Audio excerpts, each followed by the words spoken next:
Hallelujah. यीशु के नाम में आप सभी के जीवन में कृपा और शांति बढ़ती जाए और सारे लोग जो सुन रहे हैं सभी को जय मसीह की।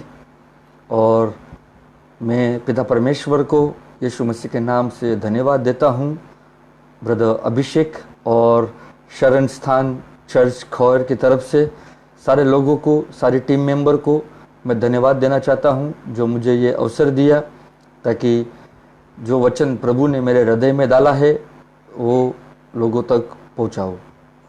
मैं धन्यवाद देता हूँ प्रभु यीशु मसीह को जो ये अवसर दिया ताकि उनके लोगों की मैं सेवा कर सकूँ। तो हम छोटी सी एक प्रार्थना में जाएंगे। पिता परमेश्वर, हम यीशु के नाम से धन्यवाद देते हैं प्रभु आपकी दया कृपा के लिए, आपके वचन और आत्मा के लिए हम धन्यवाद देते हैं। सारे आशीष के लिए धन्यवाद। और जो अभिषेक वचन आपसे आया हुआ प्रभु लोगों के जीवन में अद्भुत कार्य हो, एक समझदारी आए और हृदय खोलिए प्रभु। हमारी आत्मिक आंखें खोले, हमारे कान खोले ताकि हम आपके वचन को सुन सके, समझ सके और देख सके और हम वचन सुनने के बाद वचन के अनुसार चलने वाले व्यक्ति बने। प्रभु आपकी योजना पूर्ण हो, शैतान की योजनाओं को हम नाशवंत करते हैं और पवित्र आत्मा हम धन्यवाद देते हैं। आप लोगों के जीवन में जो वचन सुनेंगे वो समझदारी लाओगे और ये वचन आप चिन्ह चमत्कारों के द्वारा खातरी करोगे, कन्फर्म करोगे। ये प्रार्थना यीशु के नाम में करता हूँ, आमीन। हालेलुया। वचन में जाएंगे। यशायाह का अध्याय 9 वचन 6 और 7 पढ़ेंगे। क्योंकि हमारे लिए एक बालक उत्पन्न हुआ, हमें एक पुत्र दिया गया है और प्रभुता उसके कांधे पर होगी और उसका नाम अद्भुत, युक्ति करने वाला, पराक्रमी परमेश्वर, अनंत काल का पिता और शांति का राजकुमार रखा जाएगा। ये वचन हम ज़्यादातर करके जब क्रिसमस के टाइम में लेते हैं, लेकिन आज हम लोग एक अलग ही एक रेवलेशन के जरिए हम लेंगे आज प्रभु जो हमको कुछ बताना चाहेगा। क्योंकि हमारे लिए एक बालक उत्पन्न हुआ। क्या हुआ? हमारे लिए एक बालक उत्पन्न हुआ। तो ये पहले से ही मतलब जो भविष्यवाणी की जाती है ओल्ड टेस्टमेंट में, और हम देखते हैं कि यीशु मसीह की भविष्यवाणी होती है और वो यीशु मसीह जब आते हैं इस पृथ्वी पे तो वो पूरी करते हैं।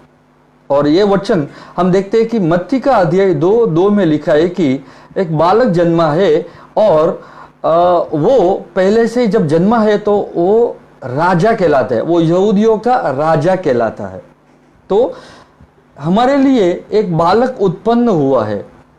तो बालक इसके लिए उत्पन्न हुआ क्योंकि जब वो पैदा होता है तो वहीं से ही वो राजा कहलाता है और मसीह भी कहलाता है। That means he is called Christ, he is called king at the time of his birth. Hallelujah. और फिर हमें एक पुत्र दिया गया है। हमें क्या दिया गया है? एक पुत्र दिया गया है। इसके लिए परमेश्वर का जो दान है वो यीशु मसीह वो पुत्र है और वो हमें दिया गया है ताकि जो कोई उसमें विश्वास करे उसका नाश ना हो परंतु एक अनंत जीवन पाए। क्या पाए?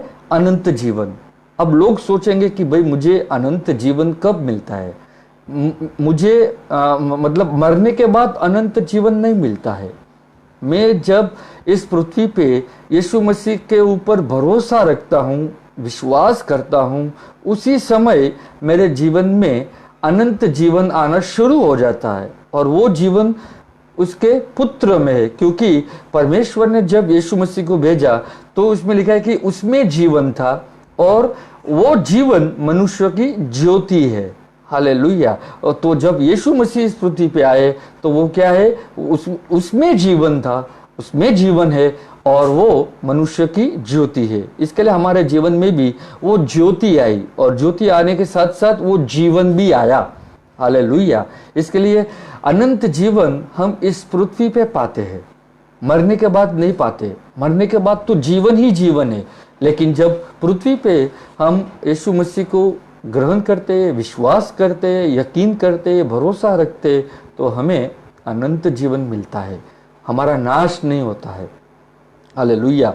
तो हमारे लिए क्या दिया? हमें एक पुत्र दिया गया है। और महत्व की बात अभी आती है, और प्रभुता उसके कांधे पर होगी। क्या होगी? प्रभुता उसके कांधे पर होगी। प्रभुता का अर्थ क्या है? इंग्लिश में गवर्नमेंट लिखा है। इंग्लिश में क्या लिखा है? गवर्नमेंट। और एक तेलुगु बाइबल में उसमें लिखा है राज्य, राज्यम। और हिंदी बाइबल में प्रभुता लिखा है। अगर मैं यीशु मसीह को प्रभु मानता हूं तो मुझे प्रभु को अधिकार देना चाहिए मेरे जीवन में। प्रभुता का अर्थ है, प्रभु means lord, lord means supreme authority, मतलब सबसे ज्यादा अधिकारी। तो मुझे प्रभु को यह अधिकार देना चाहिए कि प्रभु आप मेरे हृदय पे क्या करो? राज करो। मेरे हृदय पे क्या करो? आप राज करो। आपको ही अधिकार है कैसे चलाना है, कैसे नहीं। तो हम देखते हैं कि यहां पर ऑलरेडी भविष्यवाणी की गई थी मसीह की कि और प्रभुता उसके कांधे पर होगी। तो प्रभुता क्या है? प्रभुता का अर्थ है उसका राज्य। उसका राज्य यीशु मसीह जब पृथ्वी पे आए तो वो कांधे पर होगी। हालेलुया। तो आज हम देखते हैं कि मसीह जब हम मसीह को हम ग्रहण करते हैं तो हमें पूरा अधिकार देना चाहिए। उसका राज्य हमारे जीवन में आता है। हालेलुया। आगे पढ़ते, और प्रभुता उसके कांधे पर होगी और उसका नाम अद्भुत, युक्ति करने वाला, पराक्रमी परमेश्वर, अनंत काल का पिता और शांति का राजकुमार रखा जाएगा। हालेलुया। यशायाह का अध्याय 22 वचन 21 और 22 पढ़ेंगे। यशायाह का अध्याय 22 वचन 21 पढ़ेंगे। और उसकी कमर में तेरी पेटी कसकर बांधूंगा और तेरी प्रभुता उसके हाथ में दूंगा। यहां पे ऑलरेडी भविष्यवाणी की जाती है कि उसकी प्रभुता, कि तेरी प्रभुता उसके हाथ में दूंगा और वह यरूशलेम के रहने वालों और यहूदा के घराने का पिता ठहरेगा। हालेलुया। तो जब यीशु मसीह पृथ्वी पे आते हैं तो उसकी प्रभुता मतलब उसके कांधों पर रखी गई थी। और उसकी प्रभुता क्या है? परमेश्वर का राज्य। और उसका राज्य जब यीशु के कंधे पर रखा गया था तो यीशु का एक ही उद्देश्य था, एक ही लक्ष्य था, एक ही फोकस था कि जहां पर भी वो जाए वो परमेश्वर का राज्य का सुसमाचार फैलाए और वो राज्य स्थापना करे। हालेलुया। तो हमें ये बहुत ही ये समझना चाहिए कि क्या भविष्यवाणी की गई थी और कैसे यीशु मसीह पूरी करता है। वो जब पैदा होता है तो वो स्वयं राजा कहलाता है, और वो जब बड़ा होता है तो वो राज्य की बातें बताता है। हालेलुया। एक राजा ही राज्य की बातें बता सकता है। और इसलिए जो भविष्यवाणी की गई थी ओल्ड टेस्टामेंट में, यीशु मसीह आकर क्या करता है? वो पूरी करता है। तो ये हमें बहुत ही समझना जरूरी है। और यीशु को जब राजा कहकर कहा गया था तो यहूदी लोगों ने या इजराइल लोगों ने ग्रहण नहीं किया, क्योंकि यीशु स्वयं जब पैदा हुआ तब वो राजा था। और वो 12 साल की उम्र में भी जब वो व्यवस्था वाले को जब वो प्रचार कर रहा था और उसके माता पिता 3 दिन तक आगे चले गए और फिर वापस ढूंढते हुए वो वापस आते हैं, तो माता मरिया कहती है कि तूने हमारे साथ ऐसा क्यों किया? क्या तू जानता नहीं हम तेरी कितनी चिंता करते हैं? तो यीशु कहता है कि क्या तू जानती नहीं है कि मैं मेरे पिता का व्यवसाय में रहूं? Don't you know that I should be in my father's business. तो फादर्स बिजनेस क्या है? पिता का व्यवसाय क्या है? पिता का व्यवसाय यीशु के ऊपर यह था कि वो परमेश्वर का राज्य, it is my father's kingdom. He was always busy in his father's kingdom। वो हमेशा ये बिजी रहना चाहता था कि मुझे पिता का ही राज्य फैलाना है, मैं इसीलिए आया। हालेलुया। तो यहां पर ऑलरेडी वचन कहता है कि प्रभुता उसके हाथ में दूंगा, मतलब जो राज्य मेरे पास है वो राज्य में मेरे बेटे के हाथ में दूंगा, ताकि मेरा बेटा जहां पर भी जाए वहां पर वो राज्य की बातें बताए। और 22वां वचन, और मैं दाऊद के घराने की कुंजी उसके कंधे पर रखूंगा। दाऊद के घराने की कुंजी मैं उसके कंधे पे रखूंगा। तो क्या है उसके कंधे पे? अधिकार। कुंजी का मतलब क्या होता है? अधिकार, सामर्थ। इसलिए पिता ने ऑलरेडी, परमेश्वर ने मतलब ऑलरेडी यीशु के कंधे पर एक प्रभुता रखा, राज्य रखा, और दूसरा क्या रखा? कुंजी रखी। कुंजी क्या है? अधिकार और सामर्थ। उसके कंधे पर रखूंगा और वह खोलेगा और कोई बंद ना कर सकेगा, वह बंद करेगा और कोई खोल ना सकेगा। तो इसलिए जब यीशु मसीह आया तो उन्होंने वो दरवाजा खोला ताकि सारे यहूदी लोग उसके पास आए। और हालांकि यीशु भी उनके पास गया, जहां पर भी यीशु गया, परमेश्वर का राज्य का सुसमाचार प्रचार किया, भविष्यवाणी बताया, और यह भी बताया कि मैं मसीह हूं। लेकिन फिर भी बहुत सारे लोगों ने अंगीकार नहीं किया और थोड़े लोगों ने ही विश्वास किया। इसके लिए यूहन्ना अध्याय 1:11 में स्पष्ट रीत से लिखा गया है कि यीशु के बारे में कि वो अपने घर आया और अपनों ने उसे ग्रहण नहीं किया। तो वो अपने घर किसके पास आया? इज़राइल में आया, यहूदी लोगों के पास आया। लेकिन उसके अपने जो थे यीशु को ग्रहण नहीं किया। लेकिन जितनों ने यीशु मसीह को ग्रहण किया उतनों को पिता ने संतान बनने का क्या दिया? अधिकार दिया। हालेलुया। तो ये ऑलरेडी जो भविष्यवाणी की गई थी, यीशु को सबसे पहले यहूदी लोगों के पास आना था। लेकिन जब यहूदी लोगों ने सुसमाचार को नकारा, इसीलिए वो सुसमाचार अन्य जाति के ऊपर आया। हालांकि आज परमेश्वर की नजर में एक ही है, एक ही मतलब समान है, कोई फेवरेट नहीं है, कोई फेवरेटिज्म नहीं है, कोई ये नहीं कि भाई मुझे एक कौम से या एक देश से ज्यादा पसंद है, मतलब ज्यादा प्रेम करता हूं। नहीं, आज परमेश्वर का प्रेम हम सभी के लिए एक ही है। लेकिन हर एक को यीशु मसीह को विश्वास करना है, यीशु मसीह को अंगीकार करना है, उसको उसकी मृत्यु उसको डांटा गया और परमेश्वर ने तीसरे दिन जिलाया, इसमें मुझे विश्वास करना है। हालेलुया। समझ में आ रहा है आप लोगों को? तो बहुत बढ़िया है, प्रेज गॉड। आगे जाएंगे वचन में और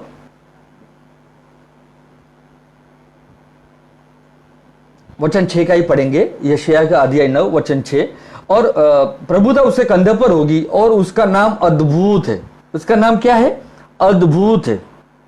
तो अद्भुत का अर्थ बताते हम लोग कि इंग्लिश में वंडरफुल। लेकिन हम जब हिंदी बाइबल पढ़ते हैं तो उसमें देखते हैं कि क्या लिखा है। जजिस में लिखा है न्यायों अध्याय 13 वचन 18 पढ़ेंगे।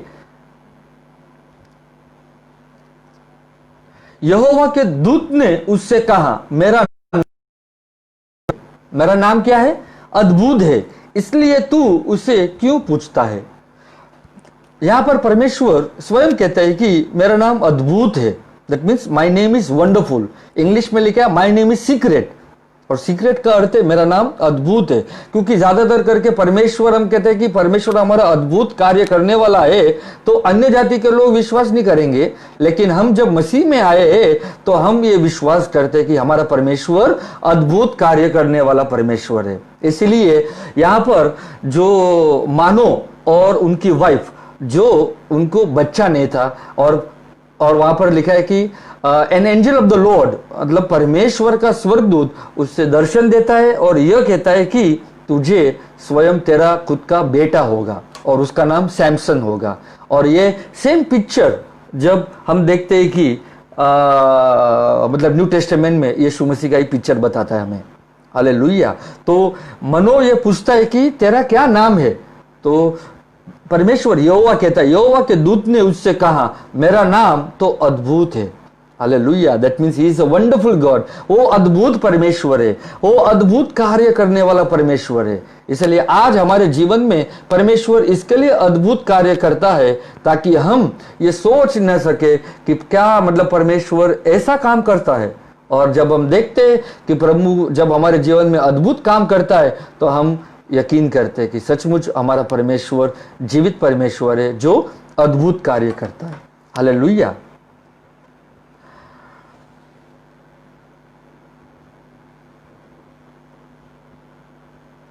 तो उस that means he shall be called wonderful counsellor. तो और उसका नाम रखा होगा अनंत काल का पिता। That means he is everlasting father, he is a prince of peace. तो देखेंगे हम दूसरा कि he is a wonderful counsellor. तो काउंसिलर का अर्थ हम देखते हैं कि यशायाह 28:29 में, यशायाह का अध्याय 28, यशायाह का अध्याय 28 वर्ष 29 में, अध्याय 28 वचन 29, यह भी सेनोवा के यहोवा की ओर से नियुक्त हुआ है, वो अद्भुत युक्ति वाला और महाबुद्धिमान है। वो कौन है? वो अद्भुत युक्ति वाला और महाबुद्धिमान है। हालेलुया। इसके लिए वो हमें काउंसिल करता है, और काउंसिल किसके द्वारा करता है? वो अद्भुत कार्य करने वाला और महाबुद्धिमान है। तो उसकी बुद्धि से, उसके ज्ञान से वो हमें क्या करता है? काउंसिल करता है। मतलब हमें वो कौन है? हमारा अद्भुत और महाबुद्धिमान है। तो हमें वो बुद्धि कैसे देता है? वो हमें बुद्धि उसके वचनों से और ज्ञान से, उसका वचन से हमें वो अद्भुत कार्य करता है। हालेलुया। हम और आगे बढ़ेंगे। He is called mighty God. वो एकदम माइटी गॉड है। इसके लिए भजन संहिता अध्याय 50 वचन 1 में ऑलरेडी वहां पे लिखा है कि God is all mighty Lord. That means हमारा परमेश्वर सर्वशक्तिमान प्रभु है। हालेलुया। और He shall be called the everlasting father। वो अनंत काल का पिता है। तो वो हम देखते हैं कि वो कहां पर लिखा है कि यीशु जब पृथ्वी पे आता है तो वो परमेश्वर को, हालांकि कुछ बार उसने सिर्फ खाली परमेश्वर को परमेश्वर तरीके से कहा, वरना हर वक्त यीशु मसीह परमेश्वर को पिता कहकर बुलाता है। वो क्या कहकर बुलाता है? वो हमेशा परमेश्वर को पिता कहकर बुलाता है। और वो हम देखते हैं कि यूहन्ना अध्याय 4 वचन 23 और 24 में लिखा है कि परमेश्वर कौन है? आत्मा है, और जो उसकी आराधना करना चाहता है वो सच्चाई और आत्मा में करे। और पिता उन लोगों को ढूंढता है जो आत्मा में आराधना करता है। हालेलुया। तो परमेश्वर हमारा कौन है? एक अनंत काल का पिता। और ये किसके बारे में लिखा? मतलब कब भविष्यवाणी की? यीशु मसीह की ये भविष्यवाणी है। तो आज हम यीशु को भी कह सकते हैं कि यीशु हमारा अनंत काल का पिता है, जो कल था, जो आज भी है और सदा के लिए रहेगा। Amen. He shall be called prince of peace. He shall be called prince of peace. तो हम देखते हैं कि ये वचन का अर्थ हम लोग देखते हैं कि प्रेरित का अध्याय 10 वचन 36 में, प्रेरित का अध्याय 10 वचन 36 पढ़ेंगे। जो वचन उसने इजरायलियों के पास भेजा, जबकि उसने यीशु मसीह के द्वारा जो सबका प्रभु है, शांति का सुसमाचार सुनाया। तो देखिए, ये ऑलरेडी भविष्यवाणी की गई थी कि यीशु मसीह जब आएगा पृथ्वी पे वो शांति का सुसमाचार सुनाएगा। इसके लिए यीशु जब स्वर्ग में उठाए जाने से पहले वो ये कहते हैं कि मैं मेरी शांति तुम्हें देता हूं। और यही शांति का सुसमाचार उनके शिष्य लोगों ने प्रचार किया। और वहां पे लिखा है कि जो वचन उसने इजरायलियों के पास भेजा। तो इजरायलियों के पास क्या भेजा उन्होंने? इजरायलियों के पास क्या भेजा? इजरायलियों के पास शांति का सुसमाचार भेजा। हालांकि प्रभु क्या चाहता था उनके जीवन में? शांति, क्योंकि जब वो 3.5 साल रहे तो पूरी शांति थी, लेकिन जब यीशु मसीह मरकर जी उठे उसके बाद बहुत सारी अशांति होने लग गई, क्योंकि जहाँ जाए मतलब सुसमाचार प्रचार हुआ और फिर बहुत सारा समय दिया और AD 70 में मतलब 70वीं साल में यरूशलेम मंदिर का नाश हुआ। क्यों? क्योंकि यीशु मसीह को इजराइल लोगों ने ग्रहण नहीं किया और वही न्याय AD 70 में आया। जो फरूसी, सदुकी, शास्त्री, ये सब जन जो थे वो ग्रहण नहीं किए यीशु मसीह को एज ए राजा करके, उन्होंने ग्रहण नहीं किया। तो हम देखते हैं कि कैसे यीशु मसीह जो मतलब परमेश्वर इजरायलियों को वचन भेजता है, और वो वचन क्या है? वचन, जबकि उसने यीशु मसीह के द्वारा शांति का सुसमाचार सुनाया। तो ये सब यीशु मसीह आने के बाद भी जो वचन इजरायलियों को सुनाया, यहूदियों को सुनाया, फिर भी वे लोग ने ग्रहण नहीं किया। हालेलुया। और इसीलिए आज हमने वो ग्रहण किया है, हमने यीशु मसीह के सुसमाचार को ग्रहण किया है और शांति का सुसमाचार है। और जब हम ग्रहण करते हमारे अंदर वो शांति आती है जो ये संसार हमें नहीं दे सकती। इसके लिए सांसारिक में अशांति है, लेकिन मसीह में रहने वाले शांति होने चाहिए। आमीन। अब देखिए उदाहरण, यीशु मसीह जब नाव में बैठे हैं और बताया जाता है कि वो he is a Prince of piece, वो शांति का राजा है। तो देखे कि कैसे चारों तरफ जब तूफान भी मंडरा रहा है और वो सोए और नाव ऊपर नीचे आजू बाजू हो रही है, लेकिन जब उनके शिष्य देखे कि कैसे वे पैनिक हो रहे कि हम क्या तू मतलब हमारी जरा सा भी चिंता करता नहीं है कि हम यहाँ पर मर रहे और तुम आराम से सो रहा है। और यीशु जब उठता है तो सबसे पहले वो तूफान को शांत करता है। क्यों? क्योंकि जो अंदर है यीशु मसीह के अंदर, वही उसके मुख से बाहर आया। आज हमारे हृदय में क्या है? आज हमारे हृदय में जो आप रखोगे वही आपके मुख से बाहर आएगा। अगर हमारे हृदय में वो शांति नहीं है तो वो शांति बाहर नहीं आ सकती है। इसीलिए यीशु मसीह के हृदय में क्या था? शांति, क्योंकि वो शांति का राजा है। और जब वो जब सो के उठता है, लेकिन प्रश्न ये उठता है कि क्या तूफानों के बीच में कोई सो सकता है क्या? जब हम आजू बाजू परेशानी, बीमारी, रोग, तकलीफें, समस्या के बीच में क्या हम सो सकते हैं? लेकिन यीशु हमें ये सिखाते कि तुम सो सकते हो, क्योंकि मैं तुम्हारे अंदर हूं और तुम मेरे अंदर हो। और जब मेरे वचन तेरे अंदर है और वही मुख से बाहर आएंगे तो तुम ऐसे रह सकते हो। हालेलुया। इसके लिए हम शिष्य जैसे न बने, क्योंकि शिष्य ने इतने अद्भुत कार्य देखे फिर भी वे पैनिक हो गए, वे डर गए कि ये तूफान देखकर वो ये यीशु को कहने लगे कि क्या मास्टर, मतलब मास्टर क्या तू मतलब हमारी जरा सा भी परवाह नहीं करता है और हम यहाँ पर मर रहे हैं। यीशु तुरंत उठकर ये कहता है, तूफान को क्या कहता है? वो तूफान को शांत हो जा। तो आज हम भी हमारे तूफानों को शांत कर सकते हैं। आपको जो आपके हृदय में जो आप रखोगे वही मुख से बाहर आएगा। तो आपके हृदय में आप प्रभु के वचन को रखिए ताकि आपके मुख से वही बाहर आ सके।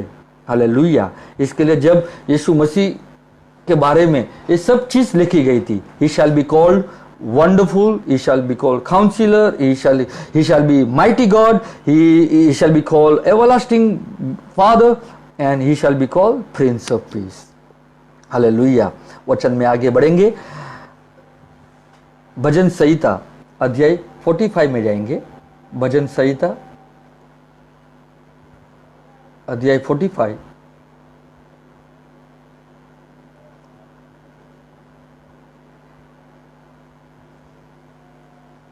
भजन संहिता अध्याय 45 वचन 6 पढ़ेंगे। हे परमेश्वर, तेरा सिंहासन सदा सर्वदा बना रहेगा, तेरा राजदंड न्याय का है। ऑलरेडी देखिए, अभी हम ये जो भी मैं ले रहा हूं वचन, वो एक भविष्यवाणी के जरिए ले रहा हूं, जहां पर यीशु मसीह आकर क्या करते? पूरा करता है। और वो है इब्रानियों का अध्याय 1 का 8। तो यही वचन वही वहां पर लिखा है 45:6, हे परमेश्वर, तेरा सिंहासन सदा सर्वदा बना रहेगा।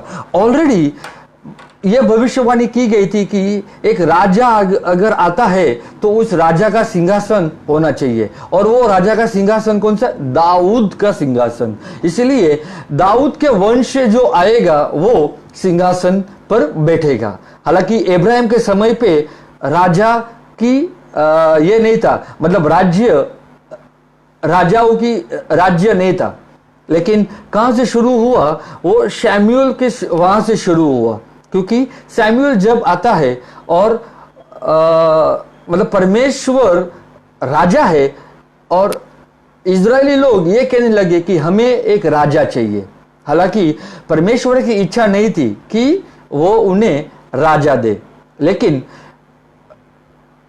शमूएल को कहा, मतलब परमेश्वर ने शमूएल को कहा कि ये लोगों ने मुझे नहीं ठुकराया, मतलब मुझे ठुकराया है, क्योंकि उन्हें मैं राजा कहकर नहीं चाहिए, लेकिन उन्हें एक पृथ्वी का राजा चाहिए। हालेलुया। इसके लिए परमेश्वर ने वो भी कबूल किया, मतलब वो भी मतलब उनकी प्रार्थना सुनी कि उन्हें जो राजा चाहिए, और वो राजा साउल करके इजरायलियों को दिया।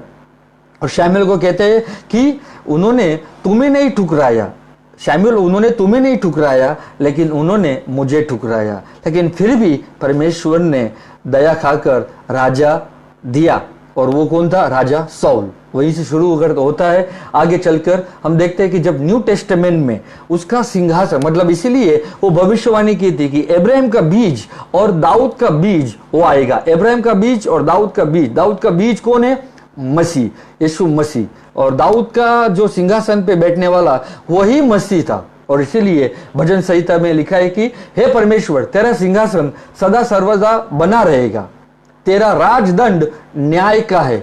तेरा राजदंड क्या है? न्याय का है। और इसीलिए यीशु मसीह एक राजा कहकर जब पृथ्वी पे आते हैं तो वो न्याय करते, सही तरीके से वो क्या करते? न्याय करते। लेकिन लोगों को ये पसंद नहीं था कि वो न्याय करे। हालेलुया। इसीलिए फरीसी, सदूकी, शास्त्री और ये जो याजक लोग थे, वे उन्होंने ग्रहण यीशु मसीह को नहीं किया, और उनकी शिक्षणों को भी ग्रहण नहीं किया।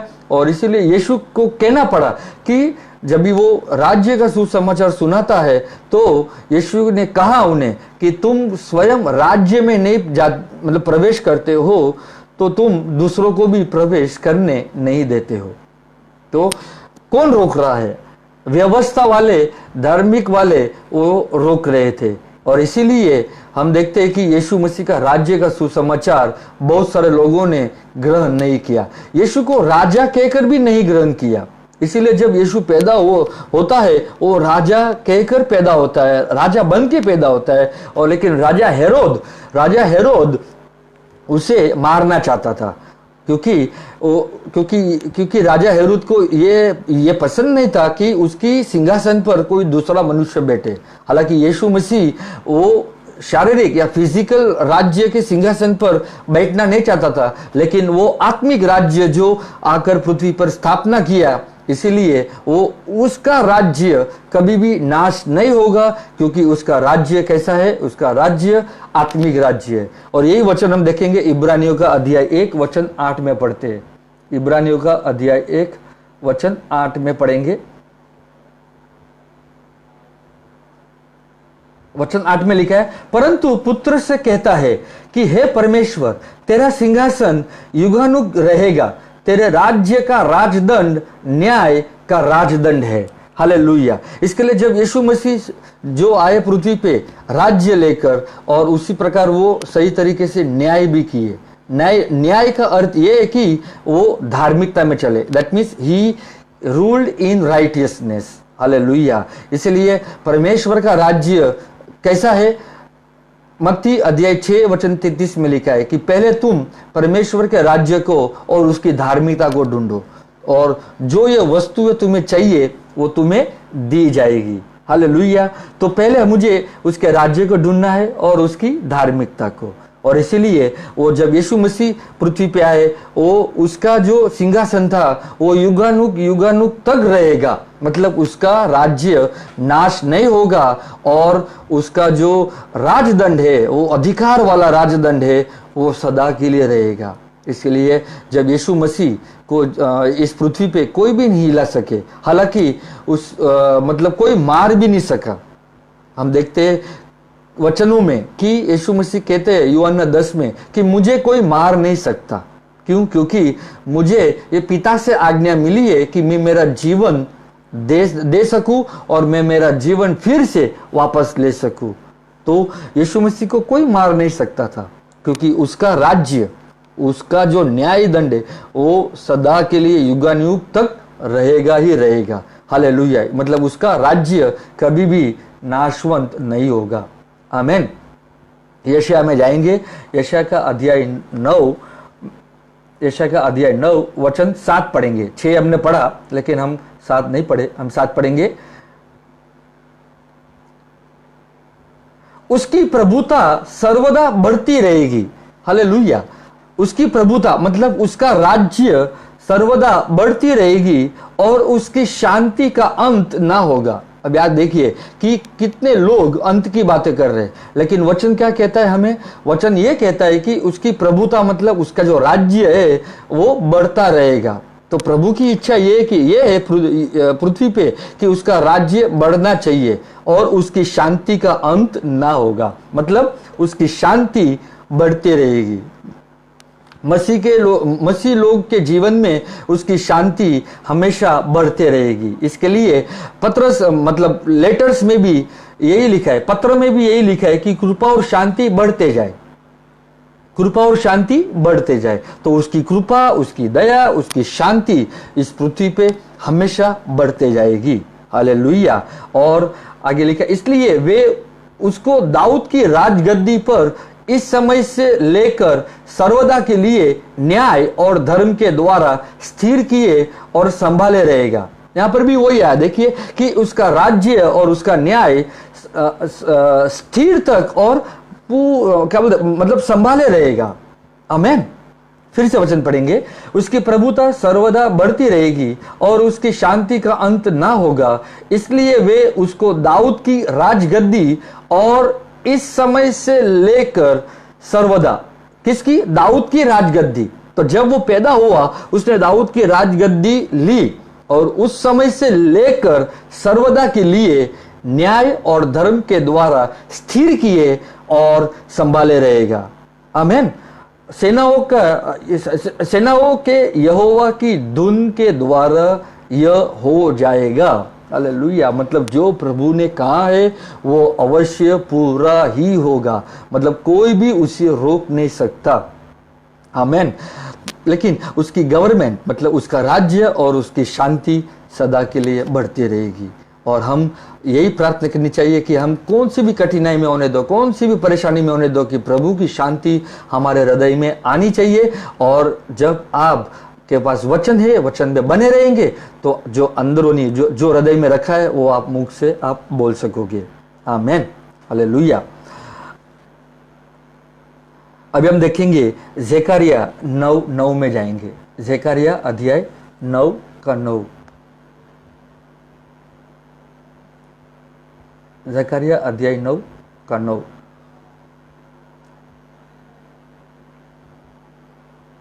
हे सियों बहुत ही मगन हो, हे यरूशलेम जय जयकार कर, क्योंकि तेरा राजा तेरे पास आएगा। अभी देखिए कि ये भविष्यवाणी ऑलरेडी की गई थी ज़करिया में कि तेरा राजा तेरे पास आएगा। और इसीलिए यीशु कैसे भविष्यवाणी पूरा करता है? यीशु जब गधे के ऊपर बैठकर आता है तब लोग कहने लगे कि देखो तुम्हारा राजा आ रहा है। हालेलुया। तो यीशु ने इतना मतलब भविष्य वक्ताओं के द्वारा जो वचनों के द्वारा ये बताना चाहते थे इजरायलियों को, यहूदी लोगों को कि तुम्हारा राजा मैं ही हूं, जो मसीह की तुम राह देख रहे हो वो मसीह मैं ही हूं। हालेलुया। इसके लिए मार्कुस अध्याय 1 वचन 21 में मार्कुस का अध्याय 1 वचन 14 और 15 में लिखा है कि समय पूरा हुआ, समय पूरा हुआ। क्योंकि जो सालों साल तक यहूदी राह देख रहे थे मसीह आने की, और यीशु जब आता है तो वो कहता है भाई अभी समय पूरा हुआ है, क्योंकि मसीह आ चुका है, मसीह मैं हूं और अभी तुम राह मत देखो। लेकिन फिर भी उन्होंने ग्रहण नहीं किया। आज हम विश्वास करते हैं मसीह 2000 साल पहले आए, वो हमारे पापों के लिए मरा और मरकर वो क्या जी उठे। तो मसीह ऑलरेडी आ चुके हैं और आज वो मसीह हमारे हृदय में निवास करता है। आमीन। तो ज़करिया का अध्याय 9 का 9, हे सियों बहुत ही मगन हो, हे यरूशलेम जय जयकार कर, क्योंकि तेरा राजा तेरे पास आएगा। वह धर्मी और उद्धार पाया हुआ है, वह दीन है और गधे पर वो वरना गदही के बच्चे पर चढ़ा हुआ आएगा। हालेलुया। वो गधे पर और गधे के बच्चे के ऊपर वो चढ़कर आएगा। और ये वचन कब पूरा करता है प्रभु? हम लोग देखते हैं मत्ती का अध्याय 21, मत्ती का अध्याय 21, मत्ती का अध्याय 21, मत्ती का अध्याय 21 वचन 4, यह इसलिए हुआ कि जो वचन भविष्यवक्ता के द्वारा कहा गया था वह पूरा हो। जो वचन भविष्यवक्ता के द्वारा कहा गया था वो क्या हो? पूरा हो। कौन सा वचन? कि सियों की बेटी से कहो, देख तेरा राजा तेरे पास आता है, तेरा राजा तेरे पास आता है। वह नम्र, मतलब वो नम्र है, वो दीन है और गधे पर बैठा है, वरना लादू के बच्चे पर। हालेलुया।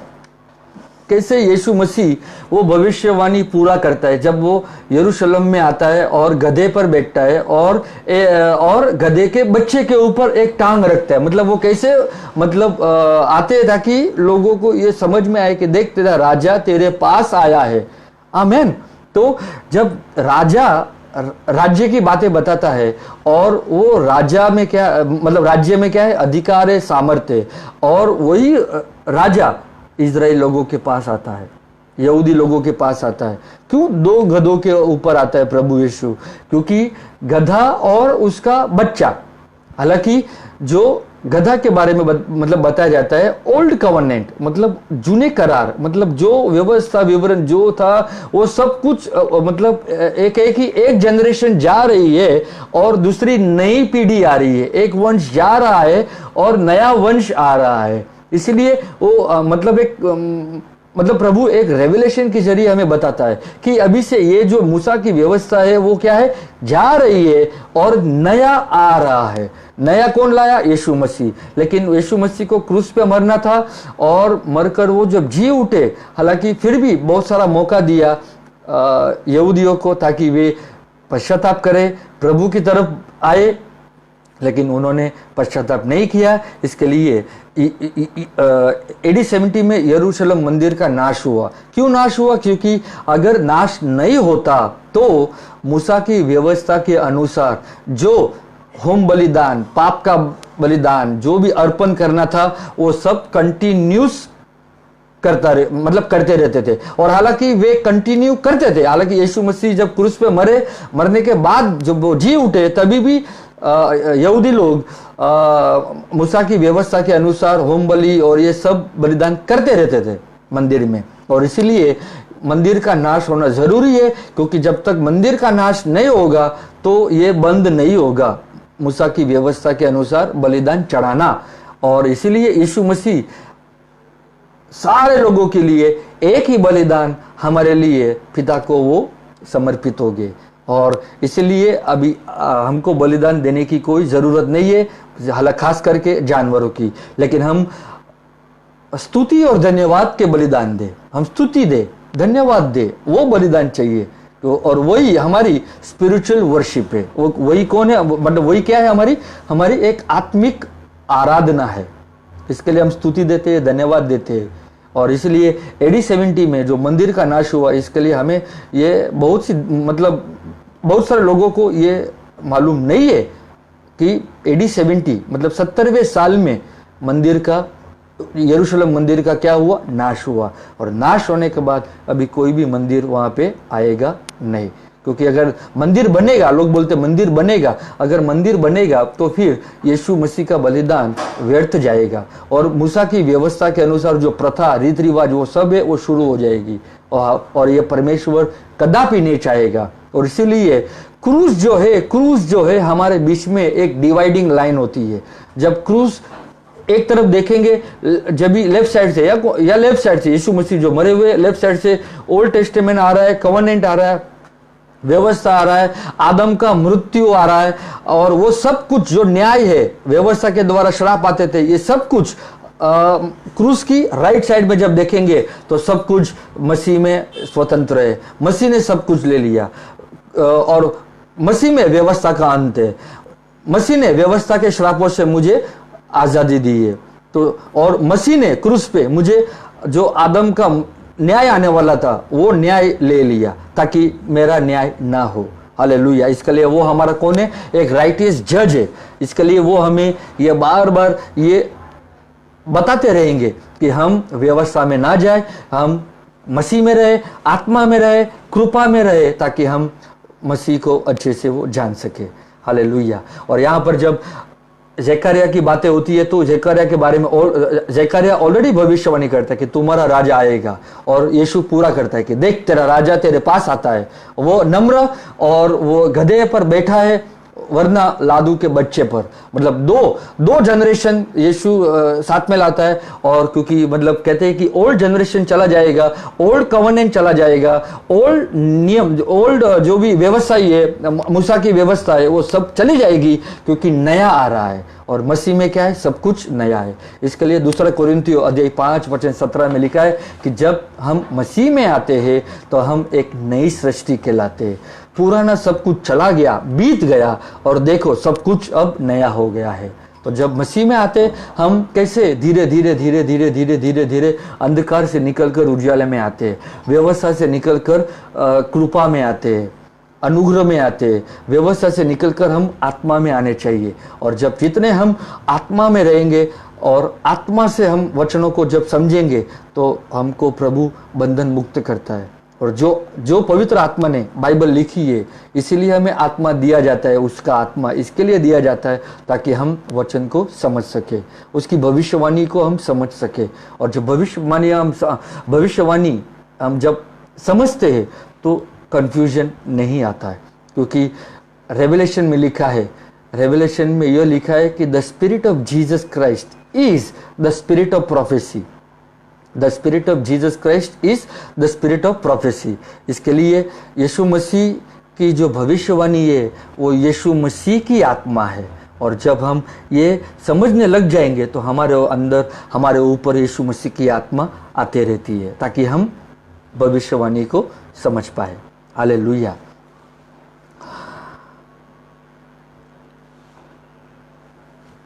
यूहन्ना का अध्याय 18 वचन 36 पढ़ते हैं। यूहन्ना का अध्याय 18,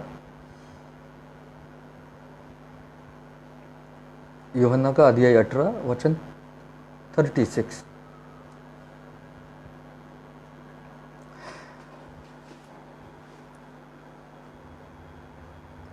यीशु ने उत्तर दिया कि मेरा राज्य इस जगत का नहीं है। यदि मेरा राज्य इस जगत का होता तो मेरे सेवक लड़ते कि मैं यहूदियों के हाथ सौंपा न जाता, परंतु अब मेरा राज्य यहाँ का नहीं है। यीशु और पिलातुस के बारे में जब बातें हो रही है तो यीशु उसको उत्तर देता है कि मेरा राज्य इस जगत का नहीं है। तो यीशु का राज्य कहाँ का है? आत्मिक राज्य है।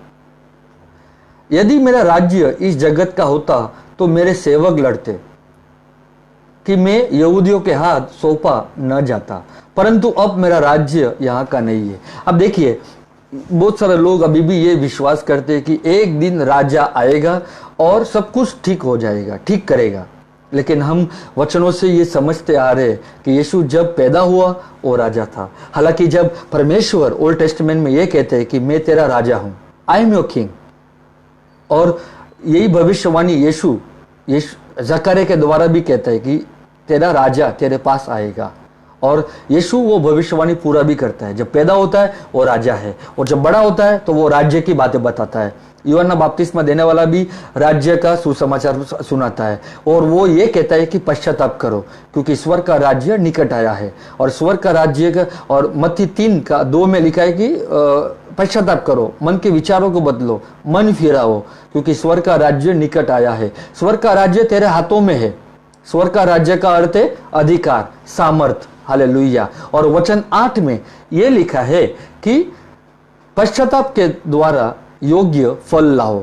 तो जब आप मन के विचार बदलते तो आप फल लाते हो। आपके मन के विचार बदलने जरूरी हो, नहीं बदलोगे तो आप फल नहीं लाओगे। कई बार हमने जो सुना वही एकदम हम दृढ़ करके बैठते कि नहीं यही सही है, लेकिन कई बार वो सही नहीं होता है। तो जब वो सही नहीं है तो हमें वो बदलावट हमारे जीवन में लाना जरूरी है। हालेलुया। इसके लिए स्वर्ग के राज्य में क्या है? फल की मांगे है। क्यों फल लिखा है? फल लाओ, क्योंकि फरूसी, सदूकी, ये सब जन जो थे वो फल नहीं लाते थे।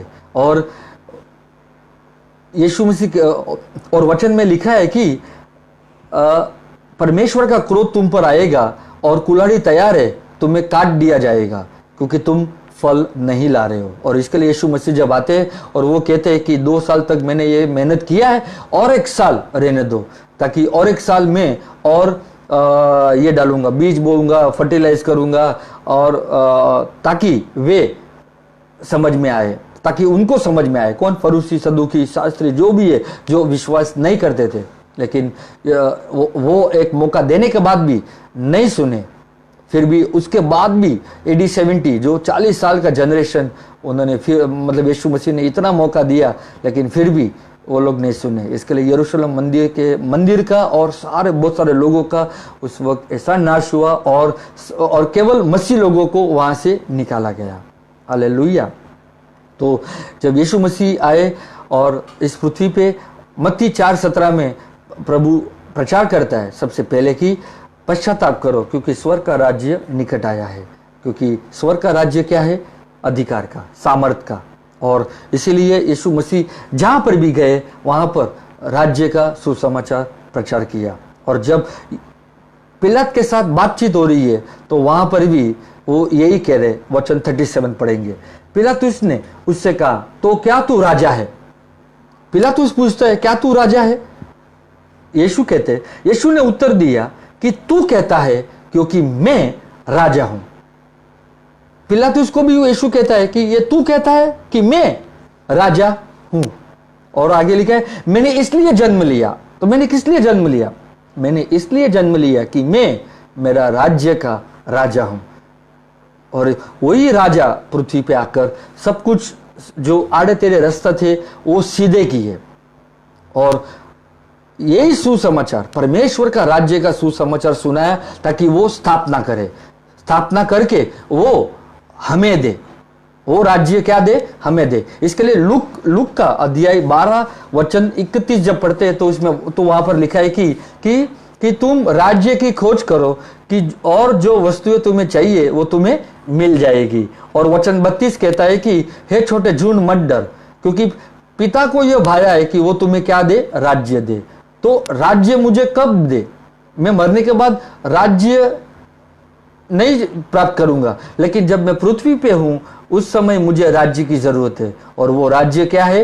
राज्य हम देखेंगे रोमियो का अध्याय 14 वचन 17 कि परमेश्वर का राज्य खाना पीना नहीं है। परमेश्वर का राज्य खाना पीना नहीं है। तो परमेश्वर का राज्य क्या है? परमेश्वर का राज्य धार्मिकता, शांति, आनंद वे पवित्र आत्मा में है। बहुत सारी दूसरी बाइबल में ऐसे लिखा है कि वो पवित्र आत्मा से है, लेकिन इंग्लिश में लिखा है the kingdom of God is with in you. तो धार्मिकता, शांति, आनंद वे पवित्र आत्मा में है। तो पवित्र आत्मा कहां पर है? पवित्र आत्मा हमारे हृदय में है। तो जब पवित्र आत्मा हमारे हृदय में है तो परमेश्वर का राज्य भी मेरे हृदय में ही है। हालेलुया। इसके लिए प्रभु कहता है कि तुम राज्य की खोज करो। और लूका का अध्याय 22 वचन 29 में यह भी लिखा है कि जैसे मेरे पिता ने मुझे राज्य ठहराया है वही राज्य मैं तुम्हें ठहराता हूं। तो वही यीशु मसीह को जो राज्य मिला, कब मिला? जब यीशु मसीह 30 साल की उम्र के बाद जब उनका बपतिस्मा होता है और वो जब पानी से बाहर आते हैं, तब यूहन्ना बपतिस्मा देने वाला गवाही देता है कि मैंने परमेश्वर का आत्मा आते हुए और ठहरते हुए देखा। किसके ऊपर? यीशु मसीह के ऊपर। और जब यीशु मसीह के ऊपर परमेश्वर का आत्मा आया तब यीशु मसीह चिन्ह चमत्कार करने लगे। हालांकि यीशु मसीह कौन है? प्रभु का वचन। He is a word. Made flesh. वो कौन है? प्रभु का वचन जो देहधारी हुआ। हालेलुया। और जब वो देहधारी था तभी उसने कोई भी चिन्ह चमत्कार नहीं किए, लेकिन जब आत्मा आया तब वो चिन्ह चमत्कार करने लगे। इसीलिए हम देखते हैं मत्ती का अध्याय 4:23 में कि यीशु सारे गलील में फिरता हुआ उनके आराधनालयों में उपदेश देता, सिखाता और प्रचार करता, और सारे लोगों की दुर्बलता और बीमारियों को वो दूर करता। हालेलुया। तो जो राज्य का सुसमाचार प्रचार किया वचन 17 में, तो 23 में यीशु मसीह ने चिन्ह चमत्कार के द्वारा कार्य किए। इसके लिए स्वर्ग का राज्य अधिकार का राज्य है, सामर्थ का राज्य है, डोमिनियन मतलब अधिराज्य का ये है, और रूलरशिप मतलब आप राज करने चाहिए। इसके लिए ये जो राजगद्दी यीशु मसीह के लिए भविष्यवाणी की थी दाऊद की, उसके ऊपर आकर वो बैठा। और बैठा मतलब उसका सिंहासन है, मतलब वो स्वर्ग और पृथ्वी एक किए, ताकि यीशु मसीह बोलते हैं कि मैं स्वर्ग से उतरा। और हालांकि इस वक्त निकोदेमस, मैं तेरे से बात कर रहा हूं, मैं इस वक्त स्वर्ग में हूं। क्यों? क्योंकि मैं मतलब मेरा सिंहासन स्वर्ग में है, और पृथ्वी मेरे पैरों की चौकी है। और इसीलिए यीशु मसीह जब पिलातुस से बात करते और यीशु मसीह कहते कि ये तू कहता है कि मैं राजा हूं, तो यीशु ने बताया मैं राजा हूं, और मैंने इसलिए जन्म लिया और इसलिए जगत में आया हूं कि सत्य पर गवाही दूं। किस पर गवाही दूं? सत्य पर गवाही दूं। एक राजा जो आया पृथ्वी पे, राज्य की बातें बताई, सत्य की बातें बताई, और वही वो सत्य की गवाही देता है। जो कोई सत्य का है वह मेरा शब्द सुनता है। इसलिए हमें सत्य के वचन सुनने जरूरी है, क्योंकि सत्य हमें शुरुआत में कड़वा तो लगेगा, लेकिन बाद में एक बहुत ही मिठास और मधुर हो जाता है।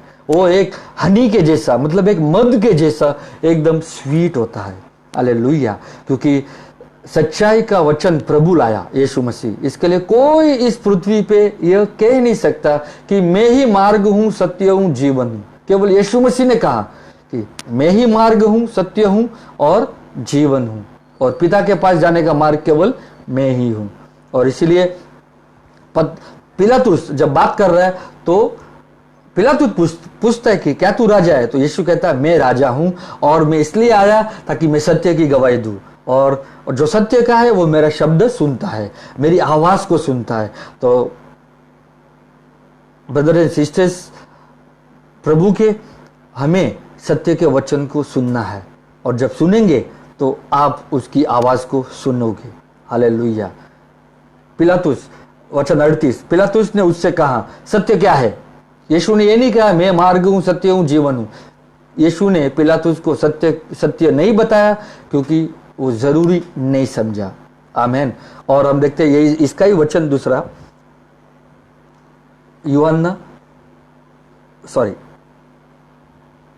लूका 23:3, लूका का अध्याय 23 वचन 3, लूका का अध्याय 23 वचन 3 पढ़ेंगे। लूका का अध्याय 23 वचन 3। पिलातुस ने उससे पूछा क्या तू यहूदियों का राजा है? उसने उससे उत्तर दिया कि तू आप ही कह रहा है। हालेलुया। कि तू आप ही कह रहा है, मतलब यीशु मसीह स्वयं यहूदियों के भी राजा है, आज वो हमारे भी राजा है। हालेलुया। और इसीलिए वे लोग अभी भी राह देख रहे मसीह आने की, लेकिन हम राह नहीं देख रहे। क्यों? 2000 साल पहले आए, मरकर वो जी उठे, वो राजा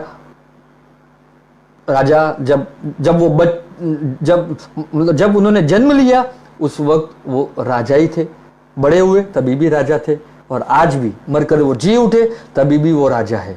हालेलुया। समझ में आ रहा है? तो हम देखेंगे कि कैसे यहूदी लोगों ने राजा कहकर नकारा। यूहन्ना का अध्याय 19 वचन 15। परंतु वे चिल्लाए कि ले जा, उसे क्रूस पर चढ़ा। पिलातुस ने उनसे कहा क्या मैं तुम्हारे राजा को क्रूस पर चढ़ाऊं? महायाजकों ने उत्तर दिया कि कैसर को छोड़ हमारा और कोई राजा नहीं। कैसे ओल्ड टेस्टमेंट में जब मैंने कहा कि शमूएल के टाइम परमेश्वर को राजा कहकर इजराइल लोगों ने नकारा, उसी प्रकार यीशु मसीह को भी इजराइल लोगों ने, जो महायाजक थे, उन्होंने क्या किया? उन्होंने नकारा कि कैसर को छोड़ हमारा कोई राजा नहीं है। पिलातुस कहता है ये तुम्हारा राजा है, और इसमें मैंने कुछ भी ये नहीं देखा कि उसे दंड के योग्य हो।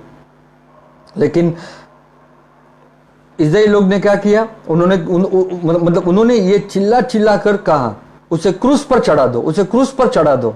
और महायाजकों ने उत्तर दिया कि कैसर को छोड़ हमारा कोई राजा नहीं है।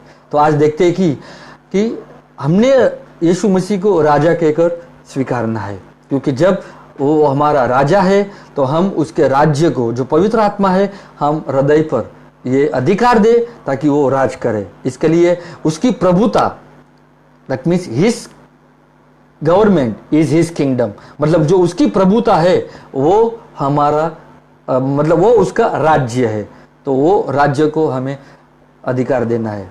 प्रभु एक जगह पे बोलते हैं लूक 6:46 में कि क्यों तुम मुझे प्रभु प्रभु कहकर कहते हो और जो मैं तुम्हें कहता हूं वो तुम करते नहीं हो। हालांकि हम उस समय मूसा की व्यवस्था के अनुसार लोग करते थे, लेकिन जब यीशु मसीह आया और जब लोग कहने लगे कि तुम प्रभु हो, तो यीशु कहने लगे कि क्यों तुम मुझे प्रभु प्रभु करके बुलाते हो और जो मैं तुम्हें कहता हूं वो तुम नहीं करते हो। इसके लिए जब यीशु मसीह आए और बहुत सारी बातें जो कही वो लोग ग्रहण नहीं किए। इसके लिए आज हम व्यवस्था में ना जाए, लेकिन यीशु मसीह की बातें जो है वो हम ग्रहण करें, क्योंकि यीशु मसीह का जो वचन है वो जीवित वचन है। इसके लिए वो वचन हमारे हृदय में देह बना, शरीर बना और वो निवास करता है, और वही परमेश्वर की महिमा है, वही आत्मा हमारे हृदय में आकर रहता है। हालेलुया। तो हम देखते हैं कि यीशु मसीह मतलब परमेश्वर जो 2 बार रिजेक्ट हो गए, और जब 2 बार रिजेक्ट हो गए फिर कैसे प्रभु आज किसी के पास भी वापस इजराइल में जा सकते नहीं, क्योंकि मतलब परमेश्वर के नज़र में कोई भी फेवरेटिज्म नहीं है। हालांकि हर एक जन, चाहे यहूदी हो या यूनानी हो या अन्य जाति को, सभी को यीशु मसीह को ग्रहण करना जरूरी है। और यीशु मसीह को जब ग्रहण करेंगे तो परमेश्वर उन्हें संतान बनने का क्या देता है? अधिकार देता है। और हम परमेश्वर के बच्चे कहलाते हैं, बेटा बेटी कहलाते हैं। वो अधिकार देता है, सामर्थ देता है, राज्य देता है, पवित्र आत्मा देता है, ताकि हम वचन को समझ सके और उसके राज्य में हम चिन्ह चमत्कार कर सके। हम उसके राज्य में क्या करें? चिन्ह चमत्कार कर सके।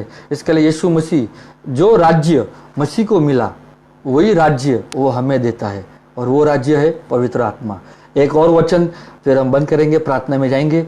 लूका का अध्याय 17 वचन 20-21। जब फरीसियों ने उसको पूछा कि परमेश्वर का राज्य दृश्य रूप से आता है, मतलब कैसे आता है, तो यीशु ने कहा कि परमेश्वर का राज्य दृश्य रूप से नहीं आता है, प्रगति रूप से नहीं आता है। तो परमेश्वर का राज्य कैसे आता है? परमेश्वर का राज्य जब तू विश्वास करेगा मेरे में, तो वो राज्य सीधा तेरे अंदर आएगा, वो तेरे अंदर आएगा। इंग्लिश में लिखा है the kingdom of God does not come with science and observation. So and कोई तुम्हें कहे कि देखो राज्य वहां है, राज्य यहां है, विश्वास मत करो, क्योंकि यीशु कहता है परमेश्वर का राज्य तेरे अंदर है। दूसरे हिंदी बाइबल में कहा जाता है कि वो तेरे बीच में है, लेकिन इंग्लिश में लिखा है the kingdom of God is with in you, वो तेरे बीच में है। हालेलुया।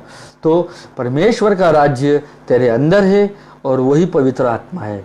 तो जब पवित्र आत्मा आपको प्राप्त हुआ है, उसे अधिकार दीजिए, आपके हृदय पे राज करे और राज्य की बातें सिखाए। प्रभु का लक्ष्य यही था कि जहां पर भी वो गए वो राज्य की बातें कही। लूक 4:43 में लिखा है कि मुझे अन्य नगरों में भी परमेश्वर का राज्य का सुसमाचार सुनाना अवश्य है। क्या लिखा है? अवश्य है, मतलब जरूरी है।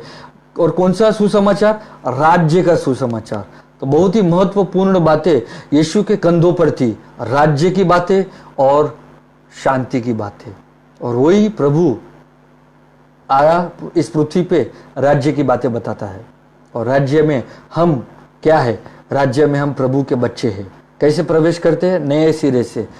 नए सिरे से जब जन्म होता है वचन और आत्मा से, तो हम परमेश्वर के राज्य को देख सकते हैं और प्रवेश कर सकते हैं। और यीशु के जैसा कार्य करना है तो मसीह के जैसे जो किया, मसीह का आत्मा जब आए तो आपको ये कहेगा तू ये कर सकता है, तू ये कर सकता है, तू पृथ्वी की परेशानियों के ऊपर राज कर सकता है, तू बीमारी के नाश कर सकता है। इसलिए तू परमेश्वर का बेटा है।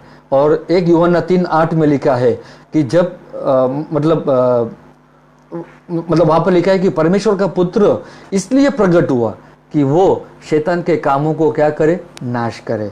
बीमारी, रोग, तकलीफें, समस्या, ये शैतान के क्या है? काम है। और इसीलिए परमेश्वर का पुत्र हम है, वो प्रकट होने जरूरी है। प्रकट जब होंगे तो आप देखोगे सामर्थ में, अधिकार में, आप प्रभु के वचन को कहोगे, बीमारी, रोग, शैतान के जो शैतान से आया उसके कामों को हम नाश कर सकते हैं। हालेलुया। तो आप भी कर सकते हैं, जैसे मसीह ने किया वैसे आप भी कर सकते हो। तो हम प्रार्थना करता हूँ आपके ऊपर, इस वक्त जो सुन रहे हैं उनके जीवन में कोई भी प्रकार का दुख, दर्द, समस्या या कोई भी प्रकार का तकलीफ अगर है, इस वक्त मैं प्रार्थना करता हूँ यीशु के सामर्थ्य नाम में, अधिकार वाला नाम में आपके शरीर से निकल जाए बीमारी का आत्मा, रोग का आत्मा, गरीबी का आत्मा निकल जाए यीशु नासरी के नाम से। और इसी वक्त प्रभु का आत्मा आपको छू रहा है, आपको स्पर्श कर रहा है, आपको चंगा कर रहा है और आपको स्वतंत्र कर रहा है। आप बीमारी से मुक्त हो जाओ। कोई भी प्रकार का शरीर का दर्द को मैं नाशवन करता हूँ, यीशु नासरी के नाम से निकल जाए। हाथ दर्द, पैर दर्द, कमर दर्द, सिर दर्द का नाश हो जाए यीशु नासरी के नाम से। और मैं धन्यवाद देता हूँ प्रभु आपकी चंगाई के लिए, आपकी भलाई के लिए। जो लोगों ने वचन सुना, मैं ये प्रार्थना करता हूँ प्रभु पवित्र आत्मा उनके हृदय में एक समझदारी लाए और उनके जीवन में अद्भुत कार्य करे प्रभु, क्योंकि आप हमारा अद्भुत काम करने वाला परमेश्वर हो। ये आशा रखे और इस परेशानी में, इस महामारी में जो ये वायरस है, उस वायरस को हम अधिकार से नाश कर सकते यीशु नासरी के नाम से, क्योंकि प्रभु आपके द्वारा ये करना चाहता है। मैं धन्यवाद देता हूँ प्रभु, जो लोग सुन रहे आशीष पाए और द लव ऑफ गॉड, परमेश्वर पिता का प्रेम, यीशु मसीह की कृपा और पवित्र आत्मा की सहभागिता आप सबके साथ, हम सबके साथ सदा के लिए रहे। Amen. God bless you and Jesus loves you. Amen.